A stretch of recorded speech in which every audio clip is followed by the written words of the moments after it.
Hi friends, வணக்கம். இப்போ பார்த்தீங்கன்னா, புட்டா கட் பண்ணுற மிஷினில் நம்ம எப்படி ஈஸியாக புட்டா கட் பண்ணுறதுக்கு ஒரு மிஷினை தயார் பண்ணி விட்ருக்குறோம். அதனுடைய சாம்பிளை தான் இப்போ பார்க்க போகிறோம். முதல்ல இந்த மாதிரி ஷேரியை பின் ரோலில் ஃபுல்லாக ரோல் பண்ணிக்கிறோம்.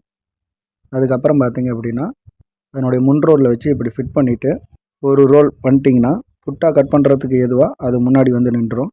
அதுக்கப்புறமேட்டு பிரேக்கில் கொஞ்சம் டைட் வச்சுட்டு மிஷினை இப்படி லைட்டாக முன்னாடி விட்டோம்னா போதும். அதுக்கப்புறம் நீங்கள் எப்பயும் போன மாதிரி புட்டா கட் பண்ணுற மிஷின் எடுத்து ஆர்டினரியாக கட் பண்ணுற மாதிரியே கட் பண்ணிக்கலாம். இதில் ஒரு பெனிஃபிட் என்னென்னு கேட்டிங்க அப்படின்னா, இந்த மிஷினோட ஸ்பெஷல் நம்ம சேலையை இழுத்து பிடிச்சிக்கும்.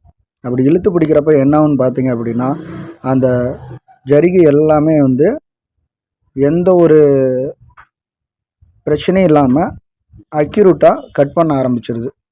ஸோ அதனால் சேரீயில் வந்து டேமேஜோ இல்லை வேறு எதுவும் ப்ராப்ளமோ ஆகாத அளவுக்கு இந்த டைட் வந்து பார்த்துக்குது. இதை பாருங்கள் எவ்வளோ ஈஸியாக கட் பண்ண முடியுதுன்னு.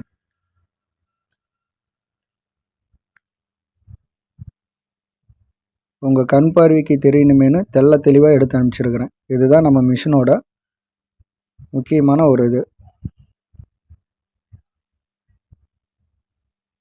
பாருங்கள், தெளிவாக இருக்குது பாருங்கள் அந்த பிசுறு எப்படி கட் ஆகுதுன்னு.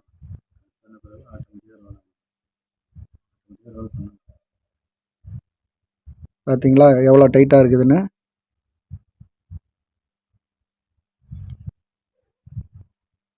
இப்போ அவ்வளோதான்.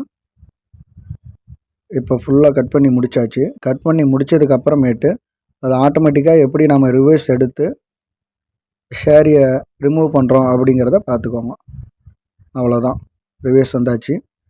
அதுக்கப்புறமேட்டு சேலையை அந்த ரோலில் இருந்து ரிலீஸ் பண்ணி விட்றோம். அவ்வளோதான், ரொம்ப ஈஸியான முறையில் புட்டா கட்டிங் முடிஞ்சுதுங்க.